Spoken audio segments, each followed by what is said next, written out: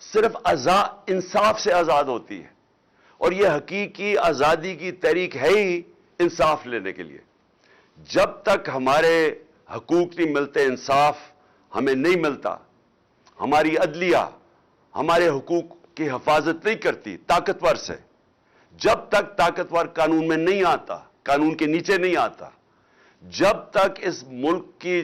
جو پوٹینشل ہے، جو اللہ نے اس ملک میں صلاحیتیں دی ہیں، جو اثاثے دیے ہوئے ہیں اس ملک کو، جو نعمتیں بخشی ہیں، وہ صرف تب اوپر آئیں گی جب اس ملک میں انصاف ہوگا، قوم آزاد ہوگی، آزاد قوم میں ہی حقیقی جمہوریت آتی ہے، اور اس کے بعد خوشحالی آتی ہے۔ کسی کو باہر جانے کی ضرورت نہیں پڑے گی اس ملک سے، اللہ نے سب کچھ دیا اس ملک کو، لیکن اس کے لیے سب کو جدوجہد کرنی پڑے گی، کیونکہ میں بار بار کہتا ہوں، آزادی پلیٹ میں رکھ کے کوئی نہیں دیتا، زنجیریں گرتی نہیں ہیں، توڑنی پڑتی ہیں، آزادی چھیننی پڑتی ہے۔ پاکستان زندہ باد۔